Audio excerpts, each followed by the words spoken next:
I hope the audio and video quality is all right. I hope you're able to see everything. So we'll begin with ionic or electrovalent bond today. We'll begin with ionic or electrovalent bond. We know the basics of electrovalency, electrostatic force of attraction, cation, anion दोनों stable होता है. What brings the cation and anion together is the electrostatic force of attraction. Ions बनते हैं तो ionic bond बोलते हैं. और एक कटायन होगा, एक अनायन होगा. ये थर्मोडायनामिक्स है. इसके बारे में हम लोग और बात करेंगे थर्मोडायनामिक्स में. पर ये जो प्रॉपर्टीज है ना, ये हम लोग पीरियडिक प्रॉपर्टीज में देख चुके हैं. आयनिक बॉन्ड के लिए तुमको आयंस चाहिए, आयनिक बॉन्ड के लिए तुमको आयंस चाहिए, कटायन चाहिए, अनायन चाहिए. कटायन भी अच्छे से बनना चाहिए, अनायन भी अच्छे से बनना चाहिए. देखो, this is the rule of the game. energy supplied is always positive, energy supplied is always positive. delta H is always positive for endothermic. endothermic exothermic हम लोग 11 के पहले से पढ़ के आ रहे हैं. एक्सोथर्मिक मतलब हीट रिलीज. हीट रिलीज हमेशा नेगेटिव होता है. केमिस्ट्री बोलो, फिजिक्स बोलो, किसी भी किताब में पढ़ो, हीट का जो कन्वेंशन है ना, मैं थर्मोडायनेमिक्स में फिर बताऊंगा, हीट का जो कन्वेंशन है वो यूनिवर्सल है. हमेशा heat supplied is positive, heat release is negative. अब कभी भी कोई प्रोसेस से हीट निकलता है, देखो हम लोग ना कंजर्वेशन ऑफ एनर्जी का बात करते हैं. किसी भी प्रोसेस से अगर हीट निकला, हीट बाहर आया, मतलब अगर कंजर्वेशन ऑफ एनर्जी का बात करो, हीट रिलीज हुआ है मतलब फाइनल स्टेट का एनर्जी लेवल कम है. एंड याद करो, बचपन से तुम लोग को क्या पढ़ाया जाता है? You are told lower energy more stability, lower energy more stability. तो थर्मोडायनामिकली, एनर्जेटिकली, मैं बार बार बोल रहा हूँ एनर्जेटिकली, बिकॉज एक और इसका एक फ्रंट होगा जो होगा एंट्रोपी का. Energetically exothermic changes are more feasible. किसी भी प्रोसेस से अगर हीट निकल के आता है, एक्सोथर्मिक होता है, तो एनर्जेटिकली फिजिबल होता है. कहीं से भी अगर हीट निकल के आया, अगर हीट बाहर आ रहा है मतलब सिस्टम का हीट कंटेंट कम हो रहा है, एनर्जी लेवल कम हो रहा है. और लोअर एनर्जी का मतलब ज़्यादा स्टेबिलिटी होता है. तो हम लोग कभी भी कोई भी थर्मोडायनेमिक एस्पेक्ट अगर एनर्जेटिकली एवेल्युएट करेंगे, you will want energy supply कम हो, एनर्जी कम देना पड़े और एनर्जी ज़्यादा बाहर निकले. अब जहाँ जहाँ पे एनर्जी सप्लाई करना है, you will want that value to be less. और जहाँ जहाँ पे एनर्जी रिलीज हो रहा है, you will want that value to be high. तुमको एक कटायन चाहिए, एक अनायन चाहिए. कटायन कैसे बनाते हो? इलेक्ट्रॉन निकाल करके. इलेक्ट्रॉन निकालने के लिए एनर्जी सप्लाई करना पड़ता है. You will want this value to be low. You will want this value to be low because I've already explained you that energy coming out would mean the system is going into a lower energy state. This is conservation of energy. I repeat, जहाँ जहाँ पे energy बाहर निकल के आएगा, you will want energy ज़्यादा निकले. जहाँ जहाँ पे एनर्जी सप्लाई करना पड़ेगा, एंडोथर्मिक होगा, you will want that value to be less है. यहाँ पे एनर्जी सप्लाई करना है, ये मैं पीरियडिक प्रॉपर्टी में पढ़ाया हूँ. Ionization energy endothermic, energy supply करना है. एनर्जी सप्लाई, जहाँ पे सप्लाई करना है वो कम होना चाहिए, जहाँ एनर्जी रिलीज होता है वो ज़्यादा होना चाहिए. This is energy supplied. Cation बनाने के लिए आयनाइज करना पड़ेगा, इलेक्ट्रॉन निकालने के लिए एनर्जी सप्लाई करना पड़ेगा. कटायन जो बना रहा है उसका एनर्जी कम होना चाहिए. ये जनरली एस ब्लॉक होता है, जनरली एस ब्लॉक होता है. Alkali metal, alkaline earth metals, group 1 group 2 would be very good at it. मैं यहाँ पे लिख दे रहा हूँ एस ब्लॉक. तो S block would be forming very good ionic compounds. Similarly anionic forming species, ये एनर्जी रिलीज हो रहा है, देखो यहाँ पे डेल्टा एच नेगेटिव है, ये एनर्जी रिलीज हो रहा है, ये वैल्यू ज़्यादा होना चाहिए, एनर्जी ज़्यादा निकलना चाहिए. तो ideally this would be non metallic, this would be electronegative. Best would be halogen. Halogen सबसे अच्छा होगा, हैलोजेन सबसे अच्छा होगा. ऑक्सीजन फैमिली का भी इलेक्ट्रोनेगेटिविटी ज़्यादा होता है, इलेक्ट्रॉन अफिनिटी ज़्यादा होता है. हाँ बोलो.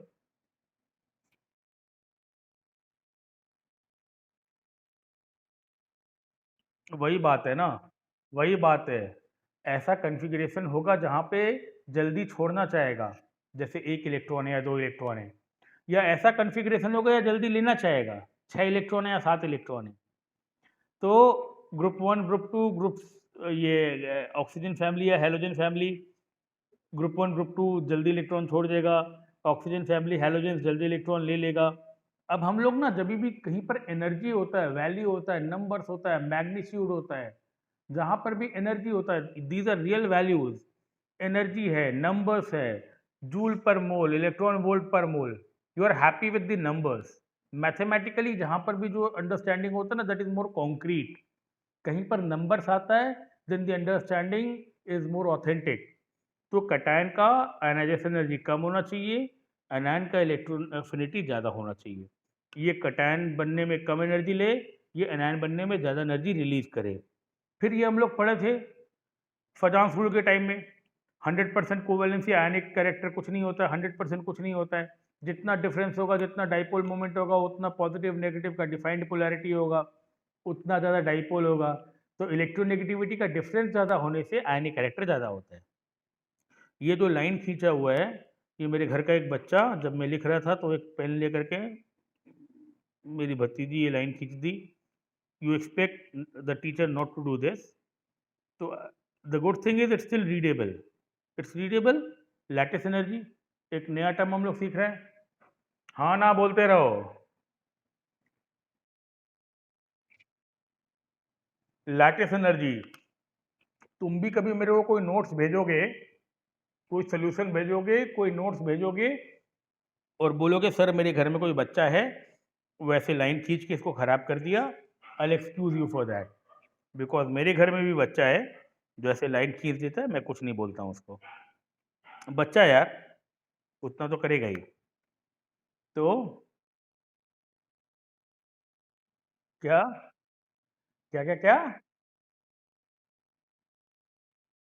हाँ हाँ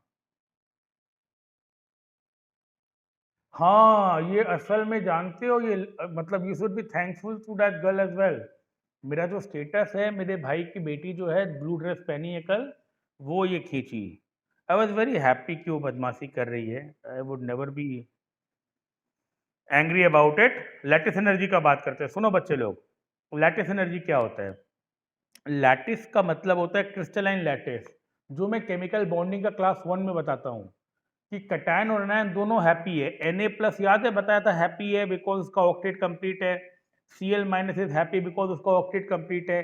Na+ और Cl- को ना एक दूसरे से कुछ नहीं चाहिए, दोनों का ऑक्टेट कंप्लीट है। What brings them is the electrostatic force of attraction. फिर मैं स्फीयर का बात कर रहा था, याद है कि सिर्फ पॉइंट ऑफ कॉन्टैक्ट पे चार्ज डाइल्यूट होता है, सिर्फ पॉइंट ऑफ कॉन्टैक्ट पे चार्ज न्यूट्रलाइज होता है। Na+ के चारों तरफ 8 Cl- होता है, Cl- के चारों तरफ 8 Na+ होता है।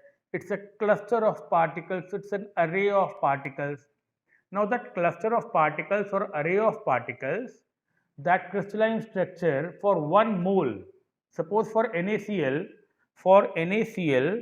I can write a 1 mole of NaCl for NaCl. This 1 mole is the molecular weight which is 58 and a half. इसका 23, इसका 35 एंड हाफ। तो NaCl के लिए 1 मोल इतना होता है, और कोई सॉलिड के लिए उसका मॉलिक्यूलर वेट होगा इतना। मॉलिक्यूलर वेट इतना पार्टिकल्स का एक्यूमुलेशन में जितना एनर्जी रिलीज होगा। This is the rule of the nature. A cation is happy with anions around, a anion is happy with cations around. Now, naturally, when the cation and anion will be clustered together, they'll be happy. Happy का मतलब ही होता है कि they will release energy. ये सब जो मैं happy टैप्पी ये सब बोलता हूँ ना, ये सब कोई स्कूल एग्जाम में मत लिख देना। हैप्पी का मतलब होता है they are stable. A cation is happy with a lot of anions around it. A anion is happy with a lot of cations around it. तो जब ये कटायन एनायन के क्रिस्टल बनता है ना, 3 डिमेंशनल एक लैटिस जब बनता है, इफ दे आर हैप्पी, तुम हैप्पी हो तो क्या करते हो? तुम हैप्पी हो तो क्या करते हो? पटाखा फोड़ते हो कि नहीं फोड़ते हो? वैसा ही है। When the, हाँ, साल में एक बार फोड़ते हो। ये जो मॉलिक्यूल्स है, ये जब मॉलिक्यूल बनाता है, स्टेबल होता है मतलब लो एनर्जी में चला गया यार। जब स्टेबल हुआ मतलब लो एनर्जी में चला गया। कंजर्वेशन ऑफ एनर्जी बोलता है, लो एनर्जी में जाएगा मतलब एनर्जी रिलीज करेगा। मैं बोला ना एनर्जेटिकली एक्सोथर्मिक होता है, ये एनर्जी रिलीज है। cation anion forming a cluster will be thermodynamically energetically feasible। तो 1 मोल सोडियम 1 मोल क्लोरीन के साथ में 1 मोल क्रिस्टल बनाया, 1 मोल के लिए जो एनर्जी निकला उसको उसका लैटिस एनर्जी बोलते हैं। This is value per mole, see this is the value per mole, whatever is the value kilo joule per mole, per it is per mole, it's exothermic. I think इतना wisdom सब में है तुम लोग में कि ये exothermic होगा, एनर्जी रिलीज होगा। अब ये ये वैल्यू कम होना चाहिए, ये ज़्यादा होना चाहिए, ये ज़्यादा होना चाहिए, बिकॉज तुमको इवेंचुअली एनर्जी रिलीज करवाना है। आगे बढ़ते हैं। Lattice energy cannot be measured directly. Lattice energy cannot be measured directly, but you can have a value experimentally obtained indirectly. But experimental values are obtained thermodynamically data के साथ में using Born-Haber cycle. ये दो scientist का नाम है। Theoretical values are calculated, ions are treated at point charges. Physics के sir भी यही बताएंगे, फिजिक्स का टीचर भी यही बताएगा। पॉइंट का मतलब होता है उसका डायमेंशन हम लोग नहीं लेते हैं। Electrostatic energy is minus Q1 Q2 E square is the electrostatic charge, electronic charge. याद है Q1 Q2 बाई R बताया था, Q1 Q2 में E तो रहेगा ना इलेक्ट्रॉनिक चार्ज, ये तो नंबर्स है, +1 +2। जो मैं एनर्जी के लिए बताया था कि एनर्जी होता है Q1 Q2 बाई R, अगर फोर्स होता है Q1 Q2 by R square, तो एनर्जी होता है Q1 Q2 बाई R, पर वो Q1 Q2 के साथ में है तो तुम इलेक्ट्रॉनिक चार्ज मल्टीप्लाई करोगे, तो ये इलेक्ट्रॉनिक चार्ज है। ये +1 +2 +3 जो भी होगा कैटायन एनायन का चार्ज होगा। जितना चार्ज ज़्यादा होगा उतना एनर्जी ज़्यादा होगा। R कम होना चाहिए, पास पास में होने से इलेक्ट्रोस्टैटिक अट्रैक्शन ज़्यादा होता है। अगर 2 से ज़्यादा आयन होगा तो उसका ज्योमेट्री पर डिपेंड करता है। ये जो मैडिलन कांस्टेंट है ना, ये तुम लोग का सिलेबस में नहीं है, मैं सिर्फ एक इक्वेशन बता दिया हूँ। Depends on the geometry of crystal, arrangement of ions in space, this is not in your syllabus, you might just want to know it, it's only a piece of information, but what it tells you is if the charges are more and the distance is less, naturally if the charges are more and the distance is less, the system is happy। तो यही हम लोग बाद में देखेंगे, जितना ज़्यादा charge होगा और जितना छोटा होगा उतना आयनिक नेचर ज़्यादा होगा। So the lattice becomes more strong, the lattice becomes more strong, that is the lattice energy is more negative। I have been telling you this, ज़्यादा एनर्जी रिलीज होना चाहिए जब R कम होता है। तो यहाँ पर R का बात किया है, देखो यहाँ पर रेडियस ऑलमोस्ट डबल है, 2 का 4 है। तुमको ये कुछ भी याद नहीं रखना है, ये कुछ भी याद नहीं करना है, you don't need to mug it up, I have only given you values. कुछ याद नहीं रखना है, बस जान के रखो कि ये ऑलमोस्ट जब डबल होता है तो ये ऑलमोस्ट हाफ होता है। जब ये ऑलमोस्ट डबल होने से वैल्यू हाफ होता है, मतलब it's inversely proportional to R। Just these are examples to make you happy, these are examples to convince you। कोई भी वैल्यू याद नहीं रखना, ये सारा वैल्यू मैं खुद किताब से लिखा हूँ, मेरे को भी ये सारा वैल्यूज याद नहीं है, ये मैं किताब से कॉपी लिख के आऊँ, ये सब मेरे वैल्यूज मेरे को भी याद नहीं है। बस ये तुमको एक अंडरस्टैंडिंग देता है कि जब R डबल होता है तो U का वैल्यू हाफ होता है, जितना छोटा होगा उतना ज़्यादा जोर से पकड़ेगा। आगे बढ़ते हैं, चार्ज का बात होगा, इसके बाद चार्ज का बात होगा। आयनिक चार्ज जितना ज़्यादा होगा, यस प्लीज। हाँ, एनर्जी चाहिए होता है, और जितना एनर्जी चाहिए होता है ये उसी पे डिपेंड करता है कि जब वो बॉन्ड बना तो कितना एनर्जी लगा। तुम एक मकान खरीदते हो तो उसके लिए उतना ही पैसा खर्चा करते हो अप्रॉक्सीमेटली प्रोपोर्शनेटली जितना पैसा उसको बनाने में लगा। तुम एक झोपड़ी खरीदते हो कि ताजमहल खरीदते हो तो डिपेंड करता है ना कि इसको बनाने में कितना पैसा लगा, तो उसको तोड़ने में भी उतना ही एनर्जी लगेगा जितना एनर्जी उसने उसको बनाने में लगा। अब जब बनाने में लगा तो वो एनर्जी रिलीज हुआ और तोड़ते समय वो एनर्जी सप्लाई हुआ, ये सब थर्मोडायनेमिक्स में पढ़ोगे। तो एक तो साइज छोटा होना चाहिए। अब देखो यहाँ पे रेडियस बराबर बराबर है almost, it's proportional to the charges.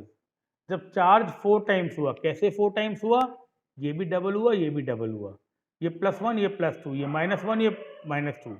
जब चार्ज का प्रोडक्ट 4 टाइम्स हुआ तो ये भी ऑलमोस्ट 4 टाइम्स हो गया। मेरे को ये कोई वैल्यू याद नहीं रहता है, ये एक एग्जाम्पल है जिससे तुमको भी ये सब समझ में आए that this is proportional to Z+Z- and inversely proportional to R। Born-Haber cycle is named after two scientists, Born and Haber। ये 1919 हो कि 1959 हो, ये साल याद नहीं रखना है, ये मैं नोट्स तुम लोग से बनवा रहा हूँ, मैं क्लास में भी लिखता हूँ, कभी साल नहीं आएगा, ये कभी कोई एग्जाम में नहीं आएगा, ये सब याद मत करना। पर फिर भी यार हिस्ट्री है। आज मैं ऐसी एनसीईआरटी पढ़ रहा था, क्योंकि एनसीईआरटी से इतना क्वेश्चन आता है मेडिकल एग्जाम में, मैं एनसीईआरटी पढ़ रहा था, एनसीईआरटी का चैप्टर 1 में पढ़ा, आई वाज सो हैप्पी कि एनसीईआरटी का चैप्टर 1 में they are speaking about our old mythological books, they are talking about Atharvaveda, they are talking about Charaka Samhita. In reality, the paintings of Ajanta and Ellora, those paintings are still, so picturesque because they were chemicals जो कि उसको protect कर रहा है.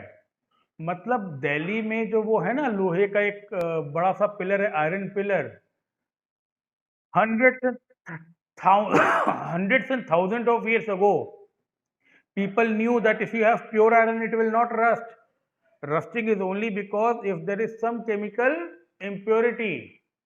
और मोहिंजोदारो हड़प्पा का जो excavations है उसके अंदर में दे फाउंड कि the new metallurgy, those people were very much scientifically advanced.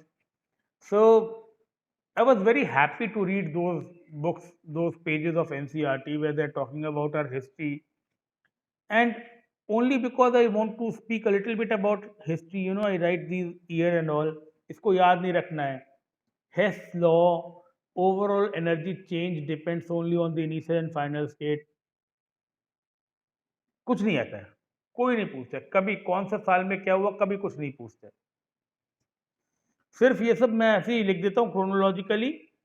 थोड़ा सा पता होना चाहिए. देखो तुमको ये तो पता होना चाहिए कि इट्स 1919 एंड इट्स 2020 नाउ. सोचो 100 साल पहले ये बच्चा बच्चा वाला चीज ये लोग डिस्कवर कर रहा था जो अभी का बच्चा को क्लास 11 में पता चलता है. उस समय this was a discovery, this was a revolution. 100 साल में कहाँ से कहाँ पहुंच गया दुनिया, ये समझो. This is what I keep on telling people. In last 100 plus years all elements in the periodic table are discovered. Akbar को नहीं पता था कि कितना एलिमेंट है, और अकबर का जो सबसे इंटेलिजेंट आदमी था ना बिरबल, उसको भी नहीं पता था कि कितना एलिमेंट है. Now you and I know कि इतना एलिमेंट है. The periodic table is over. We have conquered all corners of this planet. We know everything this planet is made up of. ये जो मार्कर से मैं लिख रहा हूँ, ये जो ब्लैक लाइन ड्रॉ हो रही है, ये जो प्लास्टिक है, मेरे को एग्जैक्टली पता है किस चीज़ का बना है. ये जो पेपर है किस चीज़ का बना हुआ है. तो now we are living in a very advanced world. A few not a I mean not a few 100 years ago, exactly 100 years ago. Yes please.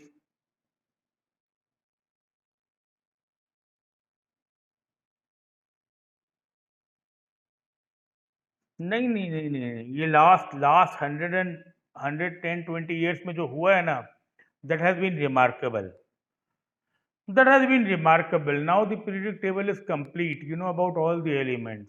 ये नहीं पता था. A few just 100 years back, this was not known to humankind. Anyways, we talk about. But those are the elements. No position fixed है. अब तो हम लोग जबरदस्ती एलिमेंट बना रहे हैं. अब तो हम लोग जबरदस्ती एलिमेंट बना रहे हैं. Elements which are man made. जितना रेडियो एक्टिव एलिमेंट्स है, मैन मेड एलिमेंट्स है, जबरदस्ती एलिमेंट बना रहे हो. You are going against the rule of the nature. चलो will talk about philosophy later on. Hess's law बोलता है कि total energy change is dependent only on the initial and the final state, not on the route taken. You would learn this more in thermodynamics. Total energy constant रहेगा. मतलब enthalpy, ये term भी thermodynamics में पढ़ेंगे. Enthalpy is the energy exchange at constant pressure. Chemistry में क्या होता है ना, हम लोग लैब में जितना भी काम करते हैं वो ओपन एयर में करते हैं. तुम लोग जब केमिस्ट्री लैब में जाओगे, एक फ्लास्क में काम करोगे, बीकर में काम करोगे, सारा कांस्टेंट प्रेशर पर होता है. कांस्टेंट प्रेशर पर जो एनर्जी एक्सचेंज होता है उसको बोलते हैं एंथैल्पी चेंज. कांस्टेंट वॉल्यूम पे जो होता है उसको बोलते हैं इंटरनल एनर्जी चेंज. ये टर्म ना मैं थर्मोडायनेमिक्स में बहुत खतरनाक पढ़ाऊंगा. पर किसी भी चीज के फॉर्मेशन में जो एनर्जी एक्सचेंज हुआ है उसको बोलते हैं delta H F, enthalpy change. And this is the sum of all the terms involved in the cycle. Now suppose you have to form NaCl. जब तुमको सोडियम क्लोराइड बनाना है, सोडियम तो नेचुरली क्या है, सॉलिड है, तो सॉलिड से gas बनाना होगा. याद करो ionization energy, electron affinity periodic table में सारा गैसीय स्टेट में होता है. तो पहले जो सॉलिड है उसको गैस बनाओ, फिर आयन बनाओ, and they are packed into crystal lattice. So these are the steps involved, and the total sum will be the algebraic sum, the constant sum. अब सब्लिमेशन होगा जब तुम उसको सॉलिड से गैस बनाओगे. सब्लिमेशन के लिए, डिसोसिएशन के लिए, आयनाइजेशन एनर्जी के लिए, ये सब हीट सप्लाइड है. मैं बोला ना, फिजिक्स में, केमिस्ट्री में, हर कंट्री में, हर ऑथर के लिए, हर रिसर्चर के लिए एनर्जी सप्लाइड पॉजिटिव होता है. Endothermic energy supplied is positive. Energy supplied positive. Electron affinity, lattice energy, energy release negative. ये सब मैं बहुत डिटेल में पढ़ाऊंगा थर्मोडायनामिक्स में. And this is the born-Haber cycle. This is the born-Haber cycle. This is the born-Haber cycle. तुम लोग इतना अच्छा कर रहे हो ना कि तुम लोग के बैच में मैं ये सब केमिकल बॉन्डिंग में पढ़ा दे रहा हूँ. बहुत बार ये सब मैं थर्मोडायनेमिक्स में पढ़ाता हूँ. यहाँ से यहाँ आने के लिए नेचुरल सोडियम को सॉलिड फॉर्म और नेचुरल क्लोरीन को गैसियस फॉर्म से sodium chloride, which is the common salt, the most common salt, ये जो वैल्यू है heat of formation, it's the sum of this plus this plus this plus this plus this. अब जितना भी energy steps है इसका सम होगा ये delta H F not. Delta H F not क्या है? Heat of formation. एक मोल सोडियम क्लोराइड बनने में क्या क्या करना पड़ता है? पहले सोडियम को सॉलिड से गैस बनाना पड़ता है. सॉलिड से गैस बनाओगे, सब्लिमेट करोगे, heat of sublimation, enthalpy of sublimation, energy supplied positive. अब क्लोरीन का जो मॉलिक्यूल है ये डायटॉमिक है, तो इसको तो तोड़ना पड़ेगा ना. एक क्लोरीन चाहिए. इसको तोड़ने में जो एनर्जी लगता है उसको बोलते हैं enthalpy of bond dissociation. Bond dissociation. अब इसमें से एक ही क्लोरीन यूज होगा, दो में से एक ही क्लोरीन यूज होगा, तो जो वैल्यू यूज हुआ है उसका हाफ लेते हैं. वापस बताता हूँ. सबसे पहले सोडियम को गैस बनाओगे, क्लोरीन को एक एटॉम में लोगे, और जो वैल्यू यूज हो रहा है उसका हाफ ही वैल्यू लोगे क्योंकि एक ही क्लोरीन चाहिए. अब गैस क्यों चाहिए? क्योंकि गैस फॉर्म में उसको तुम इलेक्ट्रॉन दे सकते हो. देखो ये ऐसे ही है, यहाँ से यहाँ पे ले आया हूँ. This is electron affinity. जब ये इलेक्ट्रॉन लेता है तो इतना एनर्जी रिलीज करता है, ये नेगेटिव होगा. और जब ये दोनों क्रिस्टल बनाता है, ये जब दोनों क्रिस्टल बनाता है, ये फाइनल क्रिस्टल बना, तो इतना एनर्जी रिलीज होता है. तो जो एनर्जी लगा इसको सब्लिमेशन में, जो एनर्जी लगा इसको आयनाइजेशन में, जो एनर्जी लगा इसका डिसोसिएशन में, उसका हाफ, और जो एनर्जी ये रिलीज हुआ, सबका algebraic sum would be equal to the heat of formation. This is the crux. This is the crux, that the total heat exchange is equal to the sum of the individual steps taken. Hess law इसी को बोलते हैं. अब कुछ याद नहीं रखना है. तुमको तो ये पता है ना कि तुमको गैस बनाओगे तभी इलेक्ट्रॉन अफिनिटी और आयनाइजेशन एनर्जी लोगे. तो इसको गैस बनाने के लिए तुमको आयनाइजेशन एनर्जी से पहले सब्लिमेट करना पड़ेगा. इसको तुमको इलेक्ट्रॉन अफिनिटी के पहले एक एटॉम बनाना पड़ेगा. याद है ना, आइसोलेटेड गैसियस स्टेट लिखवाया था ना. ये कुछ याद नहीं रखना है. ये कुछ याद नहीं रखना है. ये कुछ याद नहीं रखना है. ये खाली एग्जाम्पल है. अगर तुमको बाकी सारा वैल्यूज दिया है तो इलेक्ट्रॉन एफिनिटी निकाल सकते हो. एक बार इलेक्ट्रॉन एफिनिटी निकाल लिया तो उसका बाकी क्रिस्टल में तुम लैटिस एनर्जी निकाल सकते हो. एक्चुअली दो पैरामीटर होता है. एक होता है लैटिस एनर्जी और एक होता है इलेक्ट्रॉन एफिनिटी. ये दोनों वैल्यूज जो है ना, ये थोड़ा एक्सपेरिमेंटली निकालना पड़ता है. बाकी सारा वैल्यूज इनडायरेक्टली निकाल सकते हैं. इट्स अ स्मॉल सेशन, मतलब this will get over in another 5 minute. हाँ बोलो. पता नहीं, वो तुम्हारा स्कूल जानता है. और ऐसे भी मैं जो पढ़ा रहा हूँ वो स्कूल लेवल ही है. मैं जो पढ़ा रहा हूँ बहुत बेसिक लेवल ही है. अगर तुमको क्रिस्टल का स्ट्रक्चर पता है तो लैटिस एनर्जी मालूम है, इलेक्ट्रॉन एफिनिटी निकाल लेते हो. एक बार इलेक्ट्रॉन एफिनिटी पता है तो लैटिस एनर्जी निकाल लेते हो. Hydration energy, hydration for water, solvation for any solvent. Hydration if it's water, solvation if it's any solvent. Hydration energy इतना पॉपुलर टर्म है because water is the universal solvent. और कोई सॉल्वेंट होने से solvation energy बोलते, hydration energy बोलते हैं because water is universal solvent. एक मोल सल्यूट जब पानी में डिजोल्व होगा तो उसको हाइड्रेशन एनर्जी बोलेंगे. कोई और मीडियम में डिजोल्व होगा तो सॉल्वेशन एनर्जी बोलेंगे. अब 9 आउट ऑफ 10 टाइम्स वाटर ही होता है यूनिवर्सल सॉल्वेंट, तो ये जो हाइड्रेशन एनर्जी होगा ये भी क्या होगा, नेगेटिव होगा, बिकॉज इट्स एक्सोथर्मिक। अब ये कहानी पढ़ लो, ये पोलर का पोलैरिटी का फैक्ट है। अब polar solute goes into polar solvent, याद है बताया था, like dissolves like, like dissolves like. पानी क्या है, पोलर है, पानी पोलर है, पानी में एक नेगेटिव एक पॉजिटिव एंड है। And I repeat, thank God water is polar. Had water be non polar, water would not be the universal solvent. Biology में बोलते हैं water dissolved everything and life began in water. That is the most accepted theory. If you have to look life on a planet, you have to look for water first. किसी भी planet पे पानी मिलेगा, then the optimism will grow that वहाँ पे life हो सकता है. So water with a negative and positive end, the negative end will surround a positive cation, positive end will surround a negative anion. Ab again a positive will be happy with negative around, a negative will be happy with a positive around. I keep on telling you, happy का मतलब होता है it will be stabilized, it will release energy. Energy release करेगा, इसको बोलेंगे cationic hydration energy, इसको बोलेंगे anionic hydration energy. The sum will be total hydration energy. अब अगर ये वैल्यू लैटिस एनर्जी से ज़्यादा है, लैटिस एनर्जी क्या हुआ, इसको लैटिस बनाने के लिए, हाइड्रेशन एनर्जी क्या हुआ, इसको डिजोल्व करने के लिए। अब अगर ये वैल्यू लैटिस एनर्जी से ज़्यादा है, ये लास्ट में देखो यहाँ लिखा हूँ, अगर ये वैल्यू लैटिस एनर्जी से ज़्यादा है, फ़ायदा किस में है, हाइड्रेट होने में, डिजोल्व होने में फ़ायदा है कि सॉलिड बनने में फ़ायदा है। अगर हाइड्रेट होने में फ़ायदा है, हाइड्रेशन एनर्जी ज़्यादा है, तो वो डिजोल्व करेगा, और अगर लैटिस एनर्जी ज़्यादा है तो लैटिस बनाएगा, इनसॉल्युबल होगा। तुम लोग को लगता नहीं है ये एकदम बिल्कुल फंडामेंटल बात है? तुमको ये सब फंडामेंटली समझना है। ये एनर्जी रिलीज हुआ जब वो हाइड्रेट हुआ, ये एनर्जी रिलीज हुआ जब वो लैटिस बनाया। तो किसमें फायदा है, यहाँ ज़्यादा नेगेटिव है, यहाँ पे इसको 100 रुपया मिल रहा है, यहाँ पे इसको 50 रुपया मिल रहा है, तो जहाँ 100 रुपया मिल रहा है वहाँ जाएगा, यस और नो। और अगर लैटिस एनर्जी का वैल्यू ज़्यादा है तो it will be happy forming the lattice. Lattice मतलब क्या हुआ, सॉलिड फॉर्म बना है। तो ये एक बेसिक प्रिंसिपल है। हम लोग सॉल्युबिलिटी के बारे में बहुत बात करेंगे, अभी कहानी चालू हुआ है। Hydration energy, lattice energy, hydration energy, lattice energy, ये फिजिक्स है। ये जो फोर्स होता है ना, force is equal to k Q1 Q2 by r square, ये फिजिक्स है, ये केमिस्ट्री नहीं है। केमिस्ट्री का टीचर को ये सब पढ़ाना पड़ता है, ये फिजिक्स है, फिजिक्स इज यूनिवर्सल। हाँ, ये के को 1/4 पाई एप्सिलॉन नॉट बोलते हैं, ये फिजिक्स है। चार्ज ज़्यादा होने से कोई भी फोर्स ज़्यादा होगा, वो सॉलिड बनने का हो या डिसॉल्व करने का हो।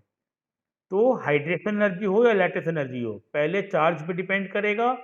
चार्ज ज़्यादा होगा तो हाइड्रेशन एनर्जी ज़्यादा होगा, डिस्टेंस कम होगा तब हाइड्रेशन एनर्जी ज़्यादा होगा। हाइड्रेशन एनर्जी में the attraction is between the positive negative cation anion and the polar molecules. Lattice energy में it's between similar particles forming the lattice. So this is more physics than chemistry. Every time there is more physics, there are no exceptions. Physics is more universal. Charge ज़्यादा होना चाहिए, size छोटा होना चाहिए। Charge ज़्यादा है, hydration energy ज़्यादा है, एक्सटेंट ऑफ हाइड्रेशन ज़्यादा है। ये एक बहुत मज़ेदार बात है, ये ध्यान से सुनो। डाउन द ग्रुप साइज बढ़ता है, डाउन द ग्रुप साइज बढ़ता है जहाँ पे एक्वस लिखा रहे, जहाँ पर एक्वस लिखा रहे, हाइड्रेटेड रेडियाई। नीचे जाने से साइज बढ़ता है, लिथियम सोडियम पोटेशियम रुबिडियम हो या उसका कटायन हो, नीचे जाने से साइज बढ़ता है। पर जब वो हाइड्रेटेड रहेगा, इलेक्ट्रिक फील्ड में कटायन एनायन है, इलेक्ट्रोलाइट है, लिथियम क्लोराइड है, सोडियम नाइट्रेट है, पोटेशियम सल्फेट है, तो वो तो हाइड्रेटेड फॉर्म में है।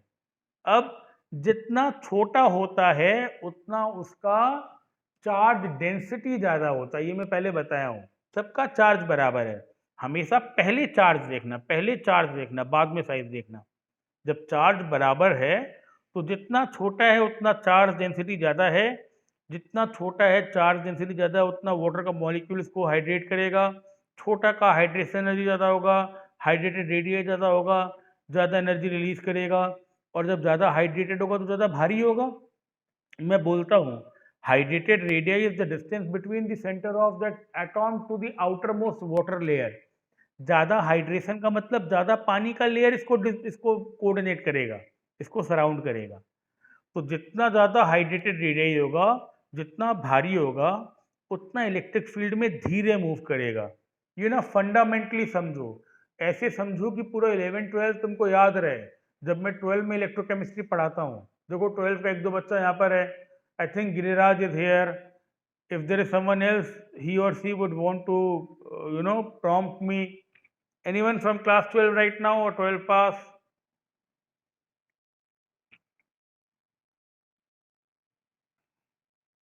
प्रज्ञा बीमार है, एक दो लोग आज बीमार है, मेरे को मैसेज किए थे। जो भी हो, वो लोग वो लोग को अभी पढ़ा रहा हूँ, वो लोग को अभी इलेक्ट्रोकेमिस्ट्री में यही बात बता रहा हूँ, कंडक्टेंस पढ़ा रहा हूँ वो लोग को। अभी पिछला हफ्ता यही बताया हूँ, एग्जैक्टली यही नोट्स है कंडक्टेंस में। जब तुम लोग को 12 में पढ़ाऊंगा यही नोट्स पढ़ाऊंगा। ये जितना छोटा होगा उतना हाइड्रेटेड होगा, जितना हाइड्रेटेड होगा उतना भारी होगा, जितना भारी होगा उतना धीरे मूव करेगा इलेक्ट्रिक फील्ड में। यस और नो? अब हम दौड़ेंगे और तुम दौड़ोगे तो ज्यादा तेज कौन दौड़ेगा? हाँ, अब ये तो तुम्हारा बदमाशी है कि तुम हमको पीछे छोड़ दोगे। But naturally, if I'm heavier than you, then you will run faster. I mean, I would not run at all. Why will I run after you? Anyways, if something is heavy, it will run slower. तो mobility कम होगा, conductivity कम होगा। ये सब question आता है exam में। Conductance का order पूछता है, इलेक्ट्रिक फील्ड में जो जितना छोटा उतना भारी उतना धीरे मूव करेगा। ये सब क्लास 12 में भी मैं ऐसे ही पढ़ाता हूँ। और आयनिक मोबिलिटी का मतलब होता है इलेक्ट्रिक फील्ड में एक आयन का स्पीड क्या होता है। तुमको याद है, तुम क्लास 11 के पहले रेजिस्टेंस पढ़ते हो। कॉपर हो, सिल्वर हो, गोल्ड हो, प्लैटिनम हो, एलॉय हो, मेटल हो, कोई भी मेटल हो, ये कोई भी मेटल हो, कि सिल्वर हो चाहे कॉपर हो, तुम लोग बोलते हो कि रेजिस्टिविटी अलग अलग होता है। अरे सब में तो इलेक्ट्रॉन मूव करता है ना, इलेक्ट्रॉन मूव करता है। कोई भी मेटल में, कोई भी सॉलिड कंडक्टर में इलेक्ट्रॉन मूव करेगा। अब सिल्वर कॉपर सबका मटेरियल अलग अलग है, जिसमें रेजिस्टेंस कम है मतलब वो रास्ता ज़्यादा स्मूथ है। गाड़ी सेम है, रास्ता अलग अलग है, फिर हाँ नहीं बोलते हो। गाड़ी सेम है, सब में इलेक्ट्रॉन मूव करता है, पर सिल्वर का, आयरन का, कॉपर का, सबका रास्ता अलग अलग है। पर इलेक्ट्रोलाइट में क्या होता है, जब केमिस्ट्री में पढ़ोगे कि आयन मूव कर रहा है, कैथोड कैटायन की तरफ जा रहा है, तो अलग अलग कैथोड तो अलग अलग जाएगा ना। तो इलेक्ट्रोलाइट में क्या होता है कि गाड़ी अलग अलग होता है, रास्ता एक होता है, सब पानी में डिजोल्व रहते हैं। तो जब अलग अलग गाड़ी है तो देखना होगा ना कौन सा BMW है और कौन सा ऑटो है। तो कोई भी सॉलिड में इलेक्ट्रॉन्स मूव करता है, रास्ता अलग अलग होता है, वहां पे रेजिस्टेंस अलग अलग होता है, रेजिस्टिविटी अलग होता है। जो तुमको ज्यादा स्ट्रॉन्ग कंडक्टर दिखता है, रेजिस्टेंस कम होता है, मतलब वहां ज्यादा स्मूथनेस है, स्पीड ब्रेकर नहीं है। Resistance is the hindrance to the flow of current. हम लोग सॉलिड कंडक्टर्स में रेजिस्टेंस पढ़ते हैं, पर केमिस्ट्री में हम लोग कंडक्टेंस पढ़ते हैं, क्योंकि आयंस अलग अलग होते हैं, अलग अलग कैटायन आयन मूव करता है, सॉलिड में इलेक्ट्रॉन्स मूव करता है। धीरे धीरे समझोगे। अब आज के लिए तो खैर इतना ही है, आज के लिए इतना ही है। मैं क्वेश्चंस और तुम लोग को भेजूंगा। यहाँ तक कोई डाउट है तो बोलो।